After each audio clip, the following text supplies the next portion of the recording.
I'm telling you, the world's first trillionaires are going to come from somebody who masters AI and all its derivatives and applies it to the extent possible and in a manner no one thought of. These are the words of Mark Cuban, the American billionaire. COVID-19 has been a course-changing era in the human history. It cannot be denied. It has lessons to learn for all the profession and the professionals. As businesses have learned the new digital and smart ways of transacting business with the integration of technological platforms, the role of audit has changed. Needless to say, this invariably includes doing audits using the artificial intelligence with the remote execution techniques, and accordingly, the role of finance and audit, specifically internal audit, has evolved over the period. The question is, what, why, and how artificial intelligence is going to assist us in doing auditing. We all are accountants and auditors, but we don't know how it's going to impact. To guide us through this, we have an eminent personality among us today, who is none other than the founder and managing partner of Mazars India, Karthik Radia. Can we have the EV, please? CA Karthik Radia, Managing Partner, Mazars India LLP. Karthik Radia is a Chartered Accountant, CS, CWA, CPA, CISA, and CIA. CA Karthik is serving as Managing Partner in Mazars with a strong team of 25 plus partners and 400 plus team. Mr. Radia has over 20 years of experience in servicing large and medium-sized clients in complete suite of advisory services. He has advised clients in areas such as FRM, cybersecurity, forensics, automation, and corporate finance. Prior to joining Mazars, Mr. Radia has worked with large accounting firms such as PwC, EY, BDO, and with WPP in New York. He has worked across sectors including pharma and healthcare, manufacturing, media and entertainment, IT and e-commerce, real estate, oil and gas, hospitality, banking and financial services, business knowledge process outsourcing companies. He is also a regular speaker at various forums and seminars of ICAI, ISACA, and ICSI. CA Karthik Radia. Ladies and gentlemen, can I ask you to put your hands together and welcome our speaker for the day, CA Karthik Radia. So very good morning to all of you. And before I start, I want to thank BCICAI, the ExCom members, Bahrain chapter of Institute of Chartered Accountants of India, the organizers and the chairman for allowing me this opportunity to interact with all of you. For me, this is a kind of an eye-opener because it's my first visit to Bahrain. And there are some very, very important takeaways that I've got as a part of this interaction that I've had over the past couple of days with all of you. And one very important takeaway that I have is that you people, as Indian Chartered Accountants, have played an immense role in developing, through the finance faculty and profession, a very important role in development of the economy out here. And remember that finance being a lifeblood of business, a business cannot live without having a very effective and a strategic finance function. So the role that you guys have played, particularly a large amount of chartered accountants, and which I'm saying not just here in Bahrain, but across the spectrum in entire Middle East, I think it's quite commendable, very, very commendable. My estimates, based on the interactions that I've had with some of you, says that there are about 1,000 Indian chartered accountants out here, which is the largest population of CAs out here in Bahrain. Add to that another maybe 500 other qualified finance professionals from some other domains like CMA, CPA, and CA from England and Wales. I think roughly about 1,500 to 2,000 overall finance professionals in the country. So therefore, this group here, out here, which is a part of the senior management, or maybe at best, maybe middle management of a finance function within various companies, is an elite group, is quite a representative group of the finance function in the Kingdom of Bahrain. And I would have never, but for this opportunity, I would have never ever learned. I've heard about it, but here is where the live experience acts very much different. So thank you for that. Before I start with my session today, just to lay down the context, and as I said, this elite group is a quite representative group of the finance function in the country. My fundamental and a very basic question that I want to start with is, why should we at all discuss the topic of artificial intelligence and various other emerging technologies to start with? Why at all should we be discussing about it? And that's my very, very first fundamental question. Why should we be discussing about it? And before we answer this question, here to this representative elite group, I want to ask another question which will help us to answer the first very question. How much as we as the senior management, as the maybe even middle management, how much of the time we actually spend in repetitive, mundane, routine activities and processes out of the time that we have? Well, I have the answer in my mind based on my various interactions that I've not just had with you, but across.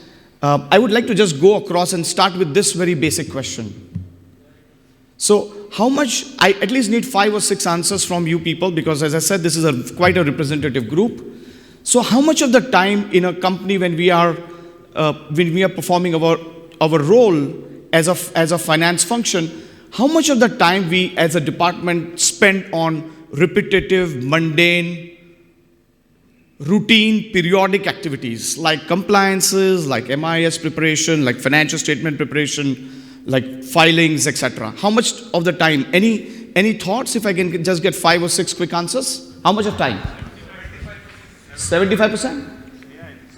Am I correct? Any other? 80%? Any other answers?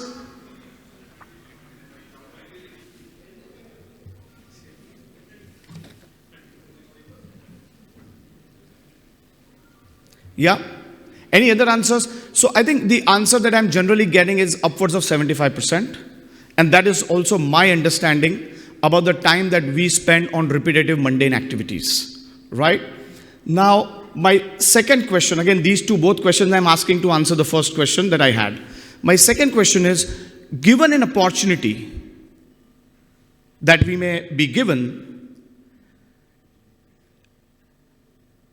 if you guys were enabled to free up yourselves from the routine, transactional, daily, periodic activities of reporting, etc., if you had more time, let's say the 75% can be relieved, maybe at best 25% can be spent on routine activities, and if 50% is relieved out of this 75%, which will give you more time at your disposal, will you then want to spend this time on some strategic, high impact, very, very strategic and high impact intuitive areas like financial modeling for new projects, like ROI evaluations, like go, no-go for various projects? Would you like to spend more time on doing that? Would you like to spend more time on interacting with other functions and try to understand business a lot more better if you were relieved out of your daily, routine, repetitive, mundane activities? By and large, the answer is yes. So basically what comes out is that a very large part of your talent, a large part of your manpower, skilled manpower time is actually going in repetitive activities which are rule-based and which can very well be performed, maybe not by juniors, but if machines are fed well with the kind of intelligence artificially, then that will really help you to do your job much better, your function much better. And that right applies also when I say finance equally in the auditing world as well. So this was my first question, and the two follow-on questions that I had. How much of the time are we spending on routine activities, and how much of the time are we spending on mission critical projects, strategic projects, etc. And I think you guys have answered that quite well. And that lays the foundation for our today's session. And I come back to my question number one, the first very fundamental question: why should we be discussing? We should be discussing this because it is a real high time for us as finance and auditing professionals to be really deliberating as to what are these technologies on artificial intelligence. How is it going to impact us? What is it going to mean? How it can be leveraged and deployed? What are the risks? And what are the other elements involved? So now I come to the other four follow-on questions that I have. And then the question is, have we as, I hope you can hear me, have we as auditing and finance professionals kept pace with the evolution of technology and its usage when the word technology itself has gone through a very big metamorphical change? Because there is not one technology. Remember some 20-25 years back when SAP came in as one of the business applications. It came in as a system of records, single source of truth. Every transaction gets into the system, and everything can be available in the system, but you needed human beings to enter the transactions. But when that came in, there were hardly few technological options. Today, the technological options are wide range, very, very complex, large amount of choices, right? Have we really kept pace with the evolution of technology? And my blunt answer to that question is, and you have answered this, right? Most of your time is going in routine activities. I bluntly say that no, I don't think we have kept pace with the evolution. And when I say this, I have a relative example of business. Businesses today are thriving using technology. You call all the technologies, and these are not buzzwords, but you say IoT, blockchain, various technologies. There are many, many businesses, even the very basic data, availability of data and aggregation. You take back in India, some of the very, very large business models, the recent ones, whether it is payment technologies like a Paytm, whether it is Nykaa, whether it is Zomato, we really had a good run through the IPOs recently. And this is the best example. Basically using technology and the data, how these business models have changed, how the business is using it as a key driver. But have we, as finance professionals, auditing professionals, understood this? Answer to this bluntly and probably is that it is not really.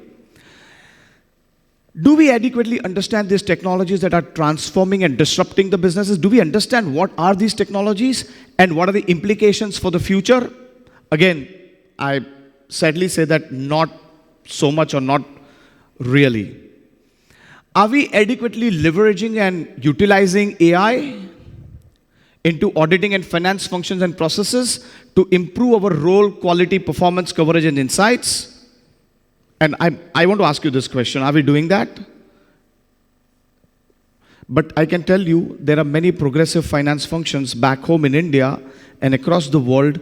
People have really started using some of these emerging technologies like RPA, data analytics, and various other things. Many of these are integrated with your core mission systems and legacy systems like SAP. Many of them are using and doing that. And I come to my last question for today, which is a very important question. and again, I want this answer from you guys, is it that these technologies are going to replace our role? Is it going to replace our role that machines, and there's a common myth across, very, very common myth across, very common insecurity and a fear across, that these technologies are going to replace human jobs, they are going to replace our function, everything will be online, in the blockchain, the third-party ledger systems, every transaction gets automatically validated. Is there a need to completely replace the human function and will become jobless? Or maybe the need for auditing will go away. People tell, oftentimes people say that with the advent of blockchain, there's not going to be any need for auditing. I'm sure you would have heard this. I've heard it several times. But therefore, this fundamental question, what do you guys think? Is it going to replace us fully? Are the machines going to take over?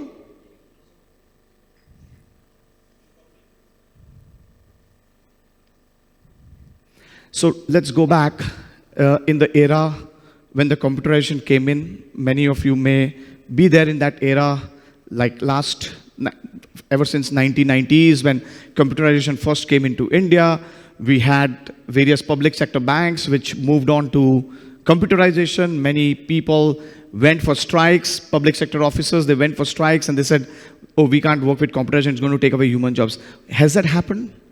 On the contrary, with these systems like core banking systems, SAP and some of these systems, the record keeping has got scaled up. It has allowed business to scale up. Businesses have grown. Most of the balance sheets of the public sector banks in last 20 years have gone more than 20, 30 times. It wouldn't have happened without computerization. Big technology giants like companies like Infosys and various other companies back home wouldn't have come up had we not taken that step. And today, let me tell you, with that as a step, and with, of course, at that time, the government giving a lot of tax holidays to technology companies during those days, has enabled some of these technology giants to come up. And today, don't be surprised, even in the accounting and auditing profession, and all of you know this, most of the larger firms have nearly 25 to 30% of their staff, global staff, sitting out of India doing some of these audits across the globe. It wouldn't have happened. The kind of growth and the scale in Indian economy wouldn't have happened. And with that as an example, in my view, machines, we are still talking about artificial intelligence. The natural and original intelligence here, that needs to be fed into the machines. But it is going to be here. As and when you give up the rule-based intelligence to machines, it will free up our minds to basically focus on some of the real strategic high-impact areas for which there are not many insights, for which the problems are very unique and they have to be really be analyzed in the context of various other external factors. And that is the role that a finance function can very well play if some of these routine activities are given away to machines. And I come to that second part of this question itself. Is blockchain going to replace audit? Friends, I'd again go back a few years, about 2,300 years ago. The need for audit actually has emerged from India, those times, where we had Arthashastra, Kautilya Chanakya's Arthashastra, and need for audit of the kingdom was very well spelt in the Kautilya's Arthashastra Niti. And if it was there 2,300 years ago as a concept, as a need, it happened, it was delivered. If now, even after so much of computerization, if we are still performing audit, the need and context of the audit is still there. The ways of giving assurance has changed because you've got IT as a very important component within audit. You've got IT general controls, application controls, cyber security audits.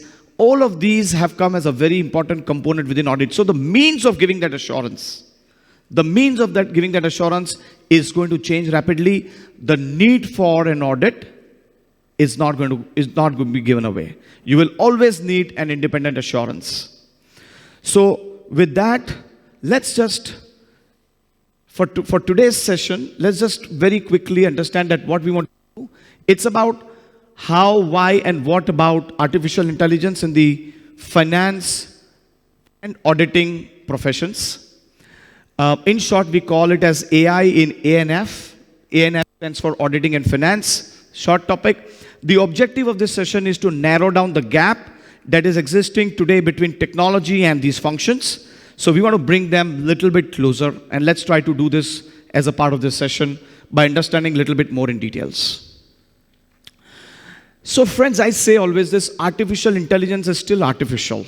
What does it mean? This is a complete landscape of an artificial intelligence. You call it whatever. You call it machine learning. You call it deep learning. Okay? And you call it in various forms. Ultimately, this is the complete spectrum of artificial intelligence. And I always say this, it always starts with data first. And you pick up some basic business models. I call them as basic business models, although they have got a huge IPO run rate recently. But let's say Zomato, Uber, or Nykaa, or whatever these are the models that are based on basic data and aggregation. So, because there is a huge and large volume of data, can we understand this data first? Can we make some sense out of this data? And using various, and when I say data, there are various technologies, very, very cheap and open source technologies also, which can actually take your data from your core business legacy system like SAP and can actually tell you and give you some phenomenal insights that will help you to take certain decisions, the core business decisions. And I say, whenever you talk about or whatever you want to learn about artificial intelligence, it has to start with data first.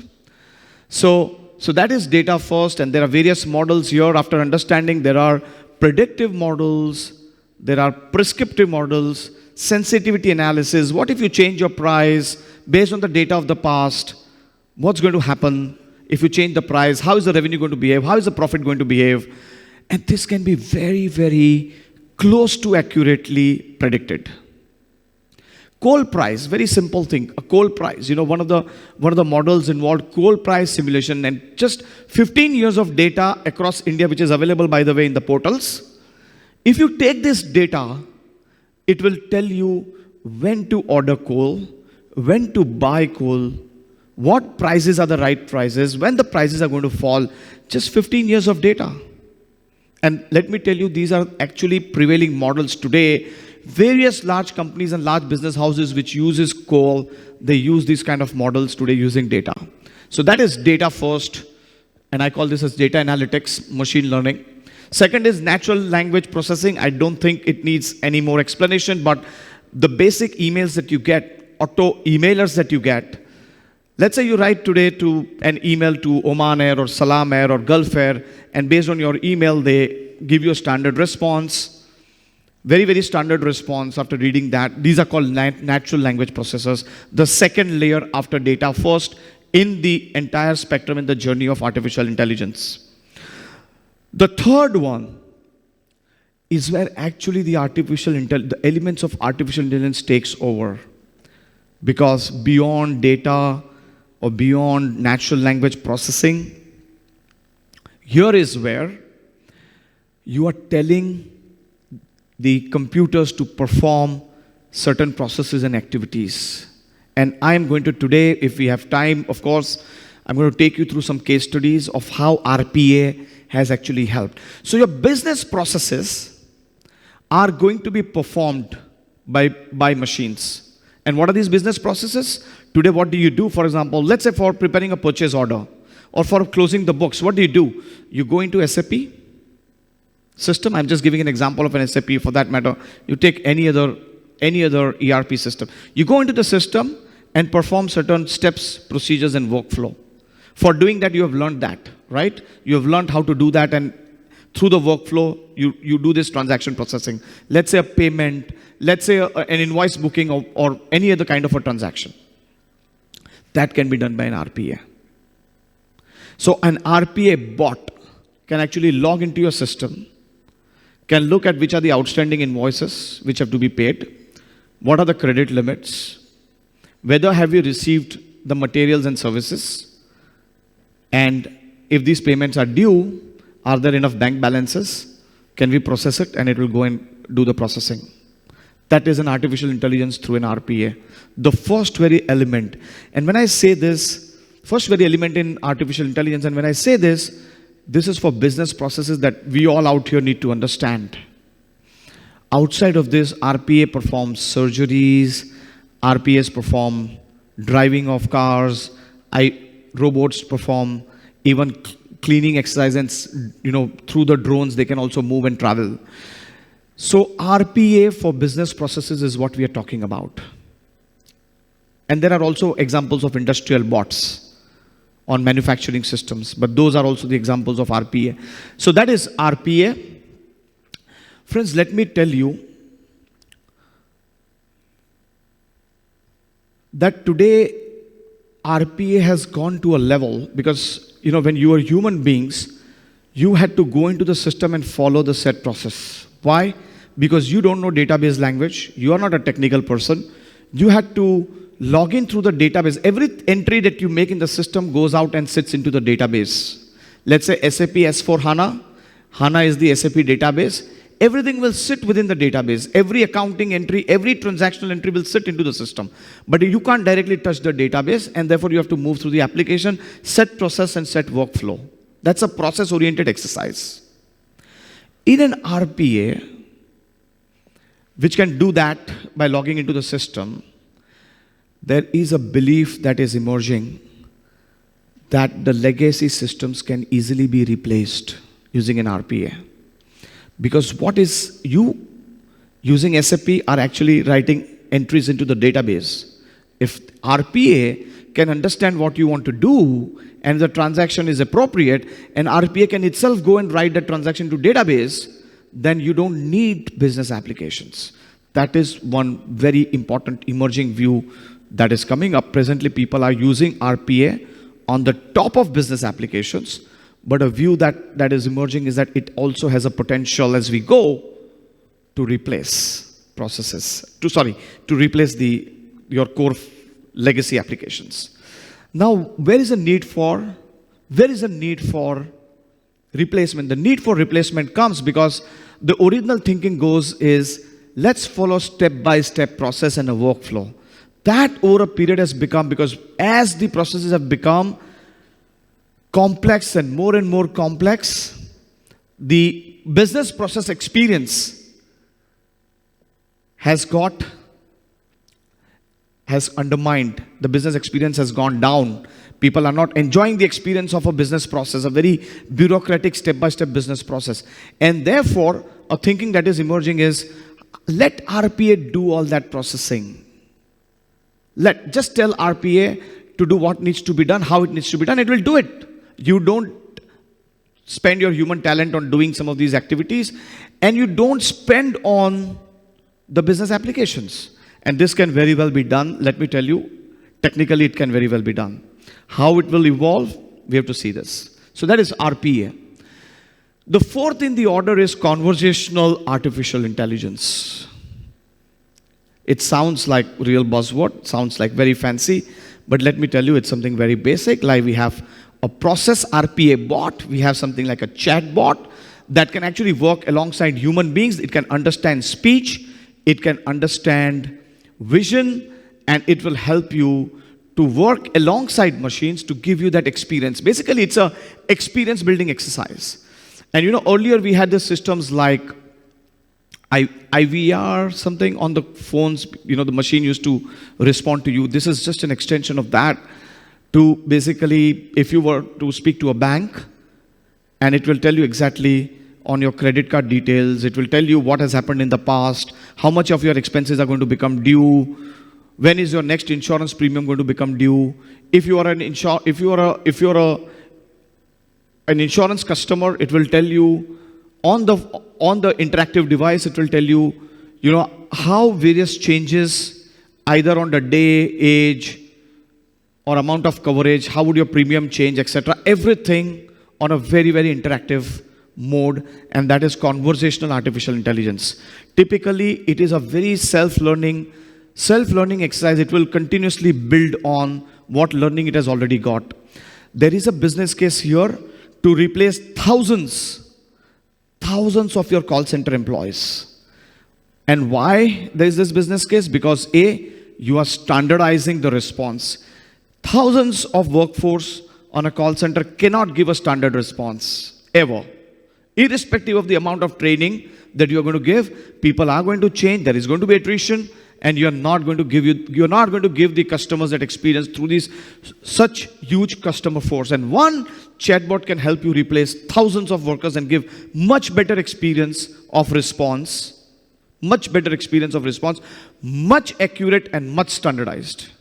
So therefore there is a business case and huge savings on cost. Now, at one side, with a very narrow thinking, it gives me an understanding it's going to replace 10,000 jobs. But it is giving those people an opportunity to basically go back and learn conversational artificial intelligence and work alongside artificial intelligence in the form of conversational AI, learn that and work alongside machines and see, because while answering to the customer also, you will need certain data points, etc., which the conversational artificial intelligence will give you. And the two together works brilliantly well as we stand today. Machines will never ever become so much intelligent that it's going to take over human beings. That's never going to happen, because every time new or other things will evolve, emerge, and the rules have to be changed, and human beings are needed. Expert systems like IoT, chain, these are real expert systems. And let me tell you, they also integrate very well. Like IoT will tell you the amount of production on a daily basis, right? By being there, you don't need a human being, but IoT will capture, including your temperature, including your readings. It will capture all of this information. It will capture temperature, air conditioning. You know this, right? By this time, we already have IoT, air conditioners, refrigerators, and things like that. And those are the systems, expert systems for business. VR, AR, again, have you gone through this experience of AR, VR? Let's say a retail shop, right? A retail shop, being into a retail shop. Have you gone through an AR, VR kind of an exercise where you, in a trial room, which is an AR, VR enabled trial room that tells you by wearing certain dresses, how do you look? Not just by always wearing it, but if you were to wear it, how a person, which is me, how is it going to look? How is it going to walk? And all of this can be experienced through some of these stores. So you have physical stores, but you also have in those physical stores the virtual trial rooms. And this is just one example. There are various other examples. Today, on most e-commerce sites, you can actually look at, let's say, by sending your images of the drawing room, the person can come in and give you that this is how your drawing room will look with certain types of colors, furniture, certain other equipments. How is it going to look? So that is an AR, VR experience. At times, an AR, VR experience is much better than the live experience. I have seen various experiences on, let's say in an office, there are people who would, finicky about their table and various things. I have seen certain, certain stars and not celebrities, but even certain other people, high outlook people, who would go back and cut the table that they have built for 20 to 30 times before they get what they want.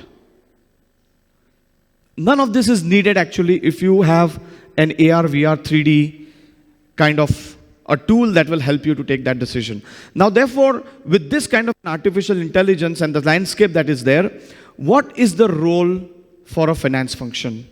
What is the role for an auditing function? So, as I told you, that auditing is never going to be replaced. And what is the evolving role for an audit? Like earlier when you had SAP system, you went through SAP application control audit. You went through IT general controls audit. You went through cyber security controls audit. Now it is going to be about fitness for purpose. Are these technologies performing what they were supposed to perform? Are they fit for our purpose? It's a fit-for-purpose role about the usage of technologies, effectiveness of usage, controls, governance, and security of AI systems. This is going to be the evolving role of an auditor who is enabled with artificial intelligence. And therefore come to the finance role. The role of a finance professional is going to be more around ROI evaluations. I think we are doing that today, but it's going to be a lot more structured, a lot more data driven in the times to come. And the go, no go decision on various projects that you may be implementing, you need to get as accurate to the evaluation as possible by building up your ROI evaluation models. So ROI evaluation, cost effectiveness of the technologies, which technology is more cost effective? Because combination, you have one suite, like SAP is one suite, you get many of the things on business application at one suite, but you've got various components which are also very experience driven, and they do, at times, some individual components do much better job. Let's say payroll. A payroll application from a very specialized vendor can do a much better job than a payroll within a large ERP system. So, cost evaluation of various technologies, opportunity cost. Either if I invest money here, I cannot invest money in some other area. What's the opportunity cost? And what's the cost of not implementing the technologies? That's the core. If you don't implement this technology today, what's the cost? That should be the basis of decision, because if we would not implement this technology, maybe somebody else is going to implement and just going to take away the market share. And we have seen various examples. So that's going to be the role of a finance professional and the auditing professional. Does it make sense, guys? Any thoughts, any ideas so far? Any thoughts, guys? Is it making any sense? Any other thoughts?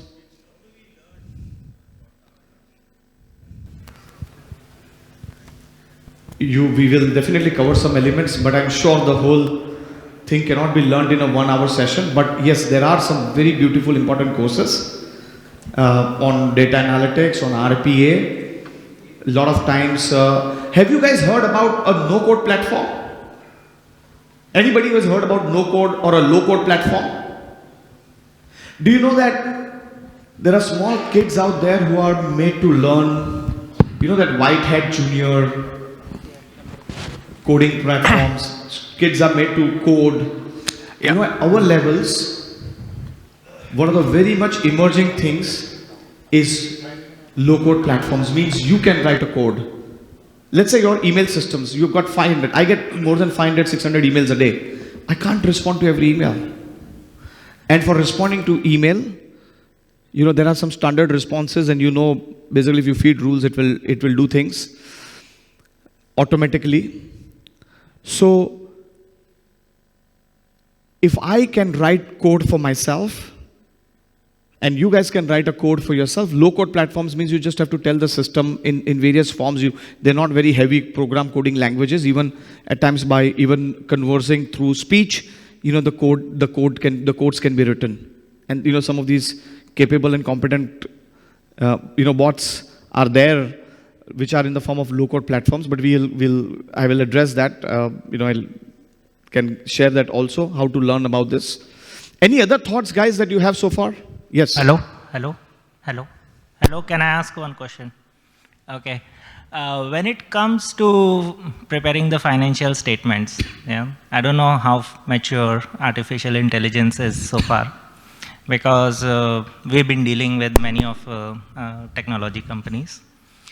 And there are two aspects to that, making a financial statement, which looks like very challenging even today. One is the data cleansing. So, we have multiple sources of data in various systems, which needs to come together to make the financial statements for reporting purposes. And that if data is not cleansed, then obviously garbage in will result in a garbage out, one. And the other aspect is the information which is not there in any system. typically in a financial environment, you have overseas information or adjustments coming in. How far? Because every time you speak to a technology company, in the initial meetings, they show you rosy pictures, like, leave it to us, we'll do this. And it simply, the first session when we start implementing, it's come to how do you group this? How do you map this? And where is the data? Your data is not there. The source is not reliable. So at the end, we end up making things in Excel for reporting. I don't know if these artificial intelligence companies prepare their financial statements automatically or in Excel. Very good question. Very apt and very relevant. But I have some examples, and if time permits, I'll take you through how RPA is used, because most of the finance is about processes. Accept it or not, it's not about experience, it's about processes. And how do these processes can be automated through the third layer of artificial intelligence we spoke about after data and NLP is RPA. I'll take you through some examples. I've got some case studies. What can be done, how much time can be saved, what is a business case, and so on. I hope you guys can hear me properly. Okay. So, you also had some question? Yes. Hi, Karthik. See, as a consultant, as a service provider, we always try to help the client to be future ready. That's one point. And as an individual, okay, we always try to learn the technology and new things which can enhance our capability to either be a competitive or to serve the market. Now in this case, whatever I see, it's a present. And we as a professional has to slide where the opportunity is going to arise, the future. After this, what? Because I feel that most of the developed country, most of the big organization has already adopted this.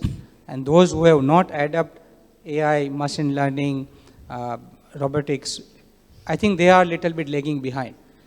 But to make future ready, what next? After that, what you are predicting? Because it's evolving. Every day, new things. Today, I try to learn something. Tomorrow, it will be outdated. What next? Very good question again. So,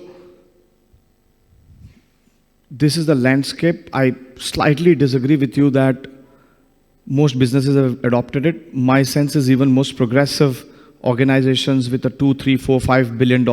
I'm talking about back home. I'm also talking about US companies.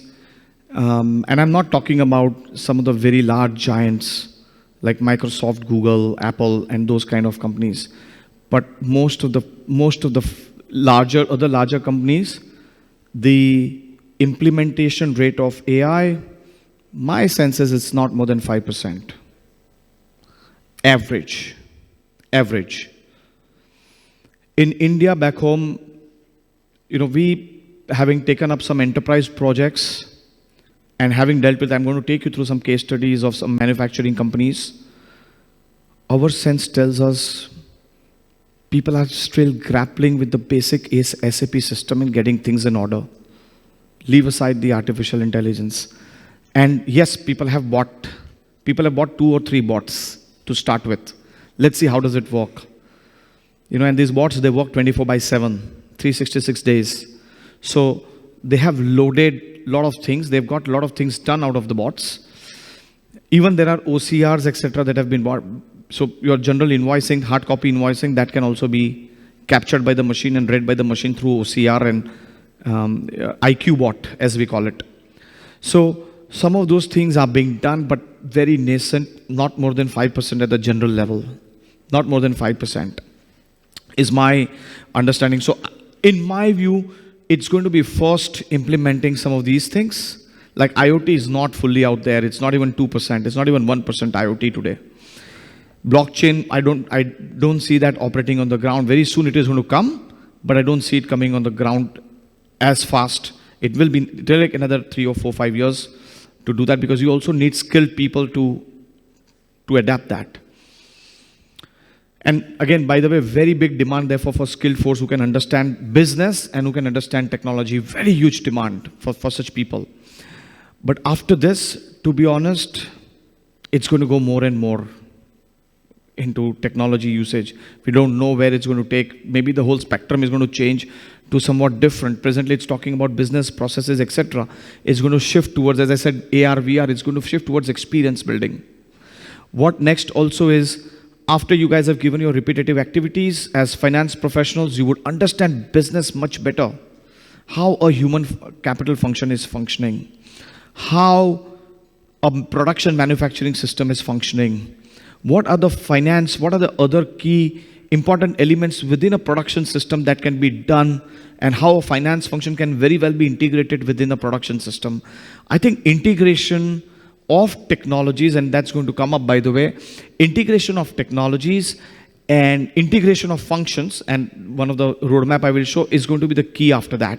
And developing a center of excellence for artificial intelligence and the entire host of digital and artificial intelligence technologies is going to be one of the very important steps in the maturity of AI systems, and I'm going to talk about that in this session itself. I'm not going to spend much time on this, but the core internal auditor's role is internal controls, process improvement, controls monitoring, governance, risk, sustainability, compliance assurance, system people, and process assurance. If that is the role of an internal auditor, and going back to the fundamentals of an objective assurance and consulting activity designed to add value, and auditing also is about the assurance on the state of affairs. Each of these elements you can actually use RPA and other artificial intelligence technologies.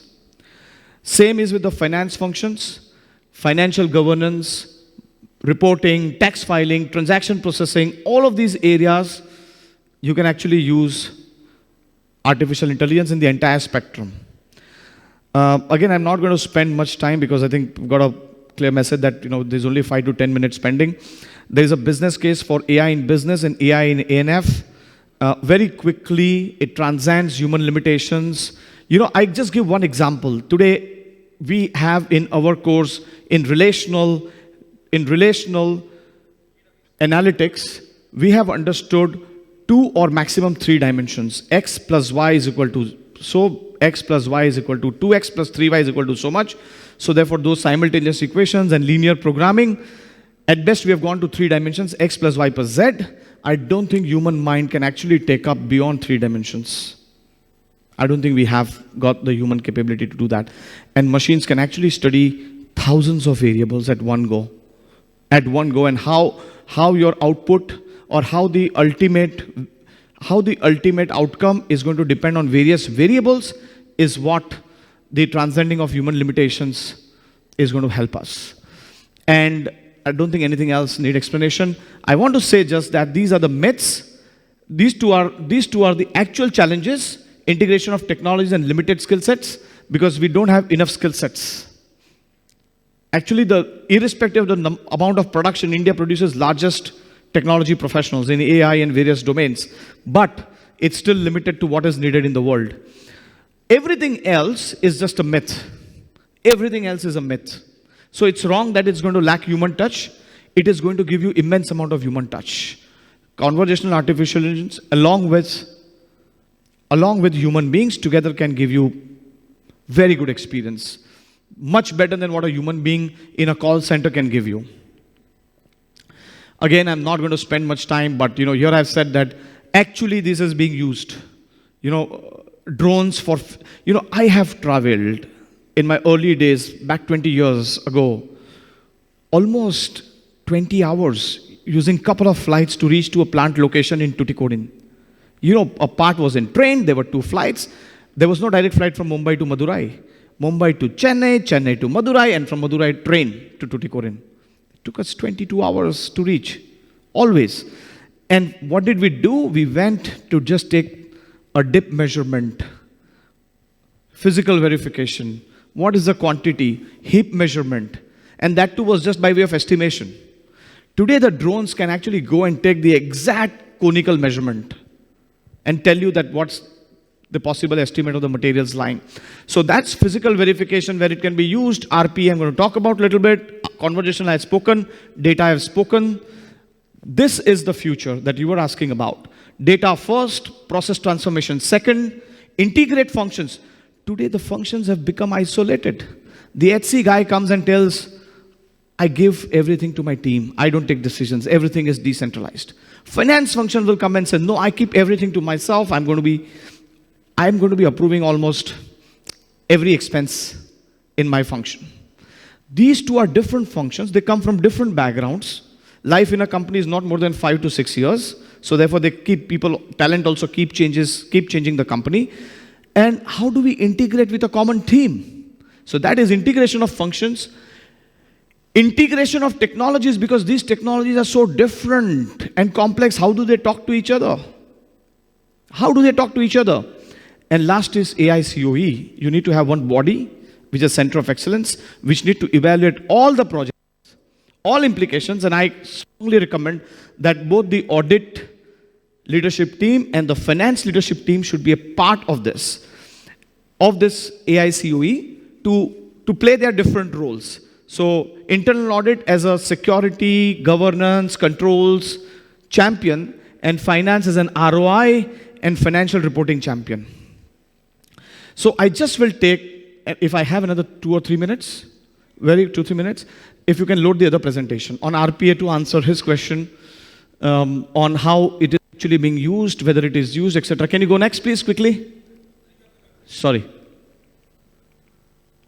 So, just very quickly, re-engineer, standardize, integrate, automate, robotize, I call it. Robotize the processes, let the bots carry out repetitive activities, let human interventions be applied at a level up, and let the creative human energies be applied in strategic high-impact areas. That's the theme. We spoke about it earlier at the start.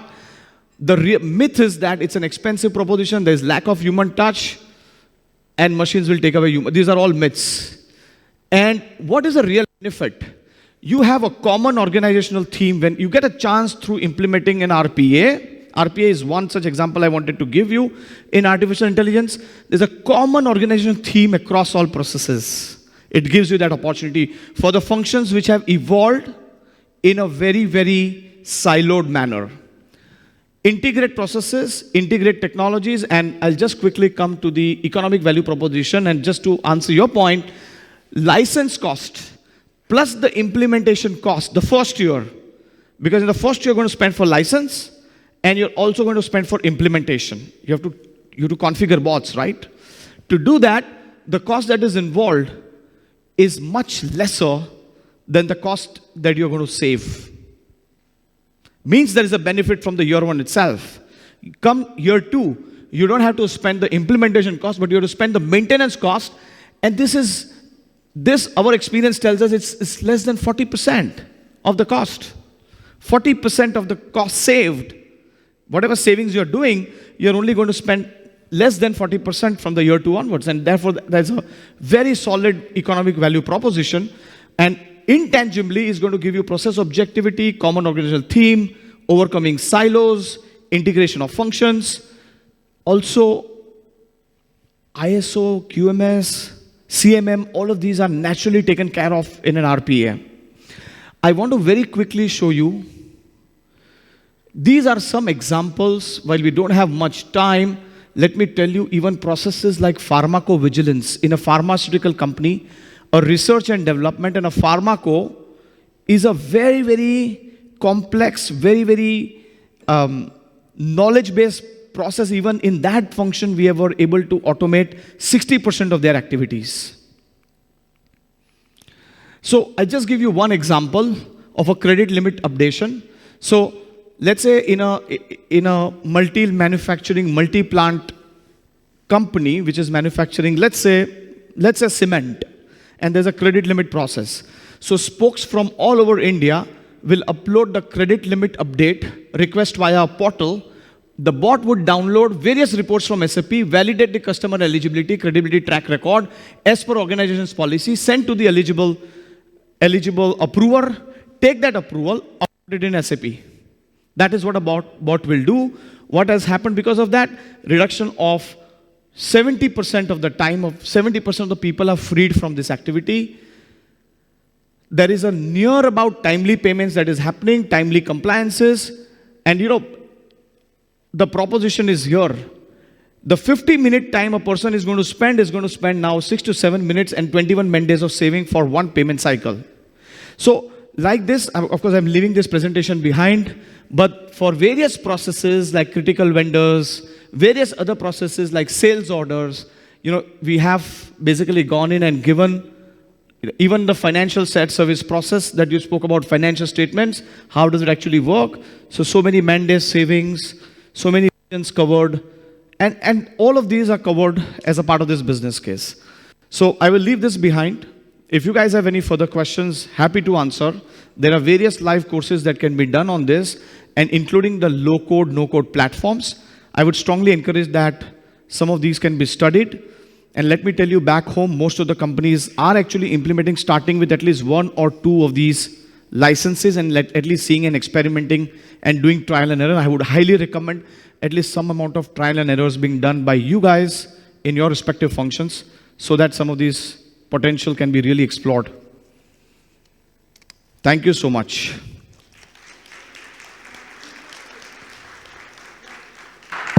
Hi, Karthik. Good afternoon. I want to talk about 2 things. One was the low-code, no-code. Just to give an example, I'm sure all of us use Microsoft Outlook. There's a rule-based function which is available in Outlook where you can send the emails that you're receiving on your inbox to particular folders, or you can keeping it from red to unread, and those sort of functionalities available. So that's an example of low-code, no-code, which is available at our own disposal, readily usable with us.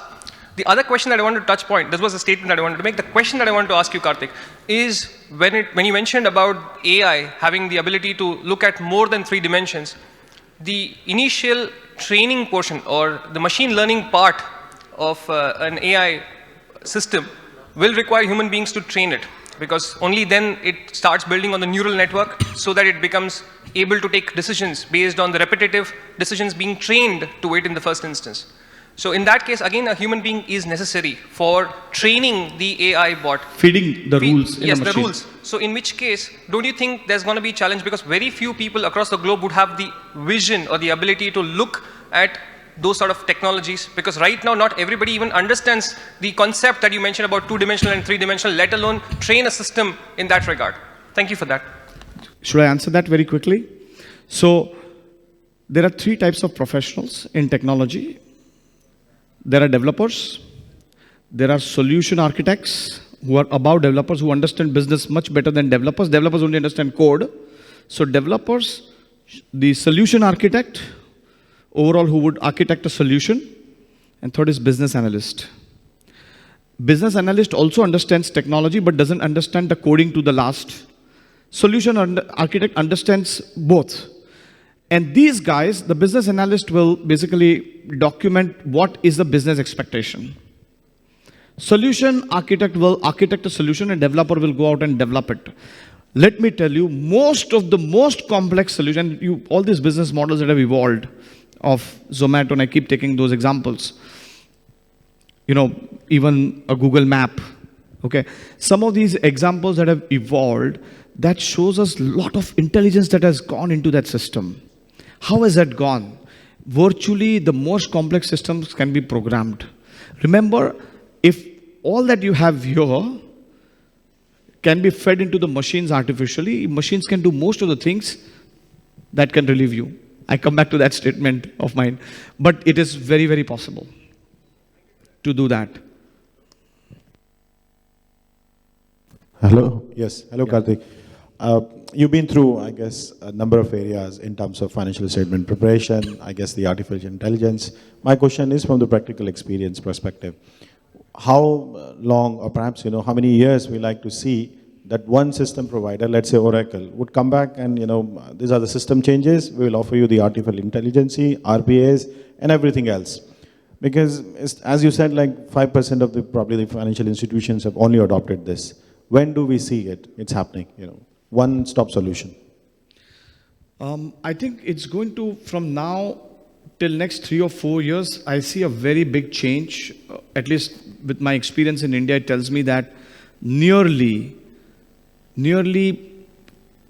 the most critical dependent processes, very important ones, will be, at least 40-50% will be will be taken care of, at least next 3-4 years. It will be done through bots, and I think most of the companies are taking towards that step right now by starting with at least few things. But I also see that some of the ones, and when I said about 5%, that's a general average that I spoke about. But I also see some of the very, very mature, technologically matured companies, particularly I see pharmaceutical sector, because there are a lot of quality and process requirements. I see that most of them have taken up enterprise automation projects, because they believe that their industry is getting into more regularization with US FDA, etc., expanding. So there, I would say nearly 60-70%. And let me tell you, in a period of, if the company is progressive and serious, in a period of 2-3 years, nearly 60-70% of the processes can be automated across the company. Now, if everybody starts doing that, probably we will not have enough manpower to deal with all this. But when the requirements come in, they come in, and suddenly even now, there's a huge, particularly post-pandemic, there's a huge demand. Almost every developer, whom we have recruited, let's say 8 months back, he comes back and is getting almost 2.5 times the salary. And that's how the market is picking up back in India. And also globally for that matter. Some of the countries like US and UK are pretty much advanced. So US is, of course, the biggest market, but India is also a very large market. UK is also a large market. So where I would say in a period of 3-4 years, you will have a lot of changes coming up.